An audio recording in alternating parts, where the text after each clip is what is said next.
Is this going to be the year you stop making excuses? I can't, I'm too old, I'm too young, I'm too fat, I'm too thin. I can't, right? I can't. I hear this all the time, all the reasons that you can't do something. Don't tell me you can't. Don't give me excuses. What's the reason you've given yourself why you can't be successful and you can't be better? There are people out here that could be more successful, but you have thought your way into a depression. You have thought your way into gravitating and moving into the direction of anything and anybody that's negative. Everything about your life that you've decided that you want it for yourself is so negative, but yet you're expecting to produce positive results. And it doesn't stop if you don't make it stop. So recognize the excuses are not valid. They aren't. They're trumped up. They're conjured up. They're fabricated. They're lies. And how do you stop the lies? You stop the lies with the truth. And the truth is, you have time. You have the skill. You have the knowledge and the support and the willpower and the discipline to get it done. A lot of you are trying to find inspiration and motivation with a depressed mindset. You're depressed because you're not doing with yourself. You don't find inspiration by not living in the grip of life. You need to live in the grip of life to find inspiration. Put challenges in front of yourself. When you put a challenge in front of yourself and you attack it, that's when you find inspiration. If you want all these things in life and you're just thinking that by some miracle of life it's going to magically happen, you got to wake up. The only way to get what you want in life is to get to work and go and get it. To look at all your adversity and all the excuses square in the face and push yourself out of your comfort zone to achieve what you want. I'm not going to allow things that I have no control over to control me.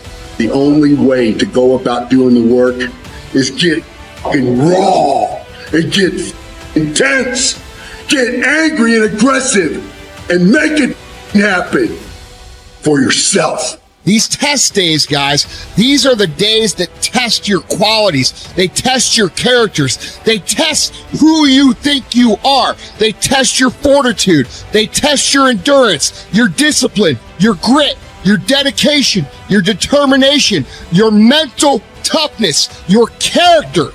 Everyone wants to feel like a winner. And feeling like a winner requires that you win. You get the feeling of the winner by completing a task 100. When you do this repeatedly, eventually you develop the habit of completing the tasks that you begin. When this habit of task completion locks in, your life will begin to improve in ways that you cannot today imagine. In psychology, the reverse is always true. The incomplete action is a major source of stress and anxiety. In fact, much of the unhappiness that people experience is because they have not been able to discipline themselves to follow through and complete an important task or responsibility. If you have ever had a major assignment that you have been putting off, you know what I am referring to. The longer you wait to get started on an assignment and the closer the deadline approaches, the greater stress you experience. It can start to keep you up at night and affect your personality.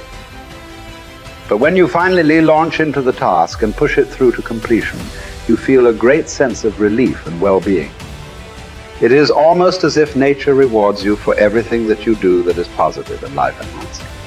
At the same time, nature penalizes you with stress and dissatisfaction when you fail to do the things that move you toward the goals and results that are important to you. Pick something, right?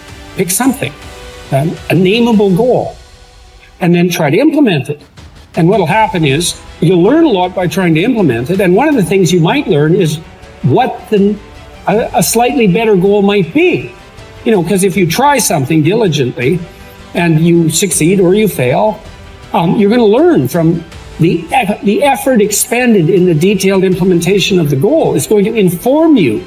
It'll also transform you physiologically. It does that at a very basic level, neurophysiological level.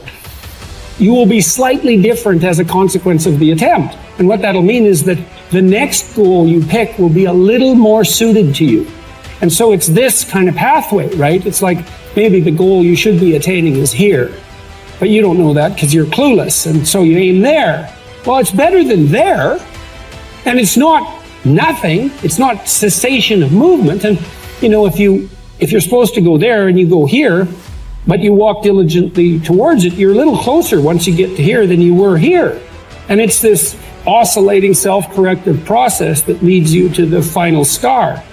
And you have to be willing to engage in erroneous experimentation to manage that, but it is a self-correcting process. And so one of the things I always talk to my clients about is, well, let's try something, you know, and we'll reserve to ourselves the right to alter our trajectory. And then I would use as a corrective there, because you might say, well, how do you know when you're not just giving up, right? Instead of thinking maybe you need a different goal. And I would say, well, you can, if you're really concerned about your proclivity for self-deception, you can enter into a contract with yourself that you won't replace any goal you've set with a goal that's easier.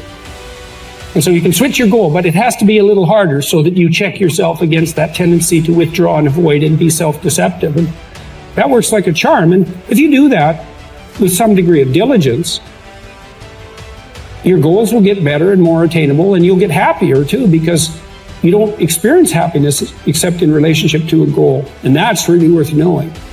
You know, and that's another thing to think about too. If your life is meaningless, well, you're not pursuing a valued goal. I mean, you might be depressed too, and sometimes that can be like an illness, you know, something that is really wrong with you. But a good rule of thumb is that if you find no joy in life, there's a very low probability that you're pursuing a goal that you regard intrinsically, like in the depths of your temperament, as worthwhile. And that's technically true, because we do in fact experience most of the positive emotion, let's say, that's associated with emotions like joy. We experience that in relationship to a goal. So, well, then you want to find a goal that regulates your negative emotion and that brings you a certain amount of positive emotion and that expands your competence as you pursue it. And you will experience that as meaningful. That's really what meaning signals. Meaning signals you're doing all those things. You say, well, that's not real. It's like, don't listen to the semantic chatterbox so much, right? There's levels of you that are far wiser than that. And you can watch what happens to you instead of noticing what you think. The way that you develop courage and confidence is with knowledge and skill. Most fear and doubt arises out of ignorance and feelings of inadequacy of some kind. The more you learn the things you need to know to achieve your goals, the less fear you will feel on the one hand, and the more courage and confidence you will feel on the other. Think about learning to drive for the first time. You were probably extremely tense and nervous and made a lot of mistakes. You may have driven erratically and been a danger to yourself and others. But over time, as you mastered the knowledge and skills of driving, you became better and better and better, and your confidence increased. Today, you can quite comfortably get into your car and drive across the country with no fear or worry at all. You are so competent at driving that you can do it well without even thinking about it. The same principles apply to any skills you need to learn to achieve any goal you can set for yourself. There's some times where the mind gets overwhelmed and you cannot slow it down, but by these certain tools I developed, by not allowing your mind to get away from the moment. You have to think about the exact moment that you're in. But I saw when I was younger, the moment became too big. When it became too big, I spazzed out and I would quit. But now I don't think about even like an hour from now, I'll be eating. I don't even go there. Because then your mind, no, we must embrace this, because now you have to be a leader in this moment. It's not about you just getting through it. I had 5 guys, and 6 including me, in my boat crew. Now I was the boat crew leader. So now another trick is this: if you don't think about yourself, there's no pain. Which can also lead to pain later on in your life. But in these moments when you're struggling, if you are a true leader and you're worried about your men or women beside you, your mind doesn't care how cold you are anymore. Your mind's only worried about taking care of the men and women beside you.